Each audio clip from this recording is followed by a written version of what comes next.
everyone. All right, I'm already off to a bad start. My camera's at a weird angle. Okay, anyway. I'm really sleepy. It's 11:30 at night. I already took my Ambien and Klonopin. Ugh. So today was really frustrating. As you all know, all three of you who are watching, I had vowed to close all the rings on my Apple Watch this month. And so I went down to the gym, got on the elliptical, hit level 3, so I'm getting better, and was busting my ass, and the minutes were ticking along fine up to a point, and I'm not sure why, but after 45 minutes on the elliptical, it said I had only done 21 minutes of exercise, and I was really determined to close those rings, and I'm still wearing my Fitbit and my Apple Watch, and my Fitbit was picking up the exercise just fine. So according to my Apple Watch, I've done 35 minutes of exercise today, and according to my Fitbit, I've done 72, which the 72 is right. So I was really frustrated. I just quit after, I think I got to 22 minutes and the goddamn thing just wasn't fucking moving. So I went back upstairs to my apartment, and my husband wanted some Halo Top ice cream. So I'm like, okay, well, let me just walk around the store. So I went to the store and I just circled the freaking store like a goddamn mad woman. Like I would not stop until my watch hit 30 minutes. So I finally got there and I was so happy, even though, so I guess it's a good thing me vowing to close these rings and it not picking up on my exercise, because it made me exercise a lot more. Like I was so tired today and I was just so unmotivated. I would have stopped after 30 minutes. I feel like I could feel my hair in my face, but I can't see it. So I have my glasses on today and they're dirty and the light is reflecting off my glasses so I can't fucking see. But anyway, it's neither here nor there. Oh yeah. So I got my exercise in. That went well. I really pushed myself today. It was the 5th day in a row that I got on the elliptical, and my heart rate was so high I dropped it down to level 1 just to kind of cool down a little bit, and it felt like I was gonna fly off of it. And that's what I started on 5 days ago, was level 1, and it was so easy. It felt like it was just like it was like riding a bike on a really low gear where you just feel like you're gonna fly off of it because it's so easy. So that's good. So it's getting better. My endurance is getting better and I'm pushing a little harder, and I can't wait for it to get a little warmer so I can hike, because being on exercise equipment in the gym just really bums me out, and it just seems to take forever. So that kind of sucks, but okay, so yesterday I said that I was worried about that I was making ribs and I was worried about eating them, and goddamn if I didn't dive right in. I made my big tuna salad and I didn't eat that. I didn't want that. I made the ribs. I had like 3 or 4 of those, and I estimated the calories and I think I overestimated them, which, you know, I'd rather err on that side than underestimate what I'm eating. But even with that, and I had like 3 or 4, and that's basically like all I ate. So I had a couple of cheeses and I had the Halo Top ice cream, and I estimated all that at about 1,500 calories. Oh, but it was about 16. My fucking food scale broke. So I had to buy, so when I was trekking around the store like a mad woman, I'm surprised I didn't call the cops. It looked like I was on meth or something. But so I bought some stuff that was already prepackaged and calorie counted, because I can't measure anything, which is a real bummer. But you know, I've been meaning to find a new food scale anyway, so it just kind of forces my hand. So today's Saturday, and my son was at his dad's today. He went to his dad's, and I love him dearly, but it was really nice to have that day to myself. I mean, actually, a day with my husband. We had a great time. We just buddied around and watched funny stuff on YouTube, and ran around the store for 10 minutes so I could get my fucking rings to close. And so we had a lot of fun, and we haven't really had any time together in a long time. So it was really cool to have that time with him. And so tomorrow's the Super Bowl, and the weather is supposed to be really, really, really shitty tomorrow. So I don't think that my son's gonna come home tomorrow. So I'll have some more time to myself, which I really enjoy because I don't get that very often.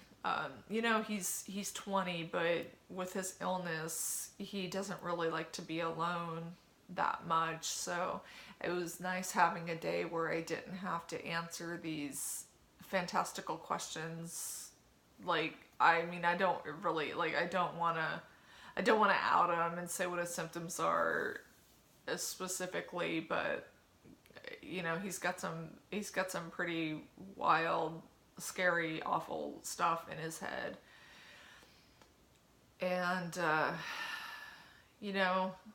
this is as bad as he's been in a long time. His symptoms really presented themselves fully like right after his 18th birthday. So it's been a couple years that we've been fighting this, but looking back on it, like his first hospitalization for psychosis was when he was 16. And then I think back, and something's always, like, there's been something off since he was very, very young. And I don't know where I'm going with this. It just, this is kind of just a journal. So I just feel like I need to get all this out, I guess. I don't know why my mind went here. When I take my Ambien, I took it probably about a half hour, 40 minutes ago. So my thinking gets a little muddled, and I start posting weird stuff on Facebook. I haven't been on Facebook since the 22nd, I think it was, when I said I was quitting Facebook. And I do not miss it. Oh my God. You just realize how much that bums you out. God, I lost my train of thought. I was talking about my son. But anyway, just, like, it's just, so basically I've been dealing with this mental illness and psychosis for most of his life. And, it's just nice to have some time alone away from that.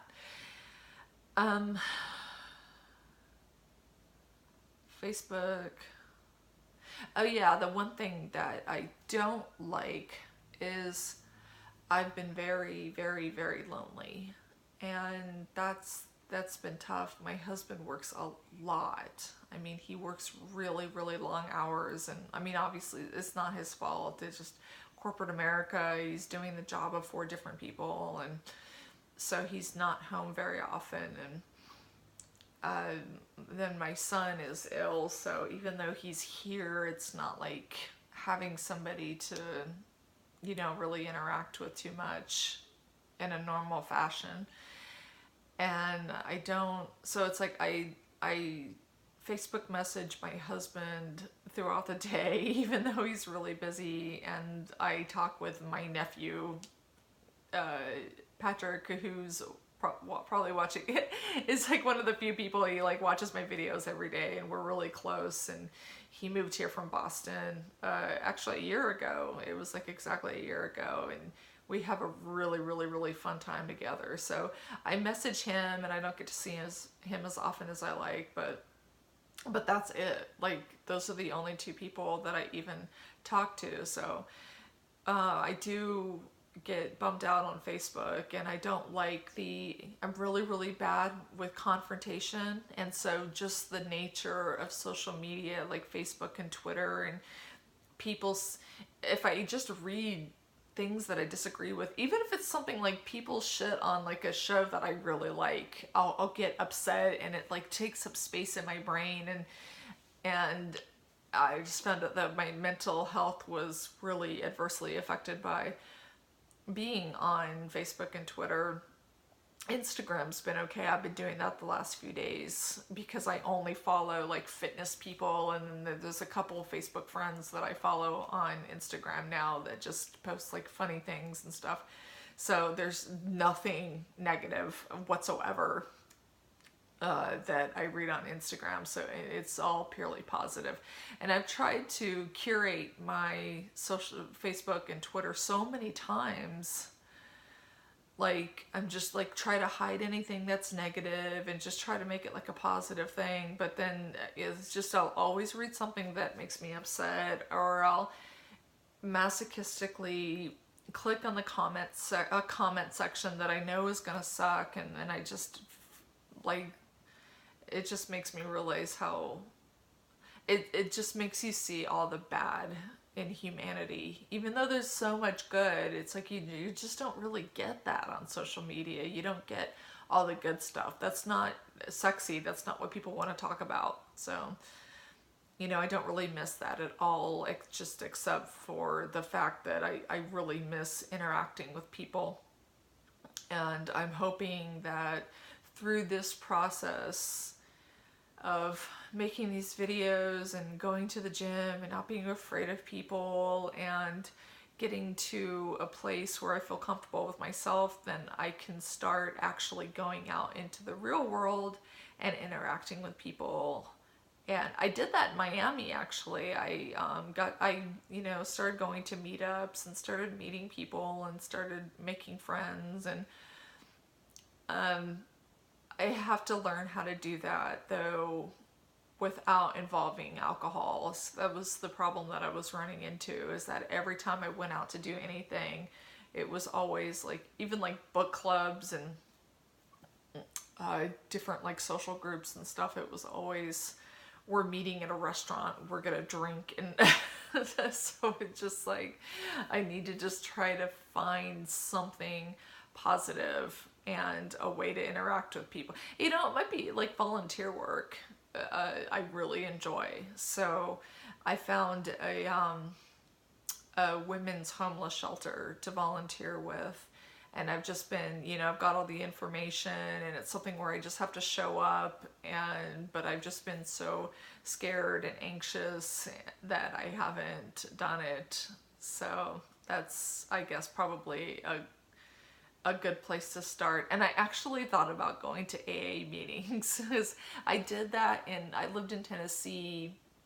My son was age 1 to, like, I lived there for 4 years. He's 20 and he was 1, and then I moved away 4 years later. So I guess it was 19 years ago. I lived there for 4 years. And I was actually, like, I got divorced from my son's father when I lived there. And I'm sorry, my medication's making me very chatty. So I got divorced from my son's father, and then I just sort of really like let loose and started drinking a lot. And I've always kind of had a problem with alcohol. My dad's a recovering alcoholic, and there's addiction just all through my family, rampant. Like, everyone, like, I cannot name anybody in my family who doesn't have some kind of addiction or mental health, and usually both. Those kind of issues. So it's definitely something that I struggle with. But it's fun. Like, they would plan social events and like dances and get-togethers, and it was all things to do without having to be intoxicated. And it's when you're not in a group like that and you go somewhere and you don't drink, which would never occur to me to go somewhere and not drink because of my social anxiety and my problem with alcohol. It's weird, and you're like the odd man out if you're not drinking, and people just really hound you. So I think that might be because I did want to drink today and this weekend because I had this time to myself, and I justified it as like tomorrow's the Super Bowl and I'm not gonna not drink on Super Bowl Sunday. But I didn't. My husband talked me out of it, and I'm really glad that he did. That he kind of was the brakes on that. But Anyway, I have rambled on for 15 minutes. Tomorrow I probably still will eat a few more ribs. I bought some stuff, I bought some calorie controlled stuff, but I'm just gonna do my best and try to work it off in the gym. But that's it, and I'm going to go to bed. I'm really tired. I probably sound like I'm on drugs because I am, because I can't sleep without them. But love you all. Be soot. Good night.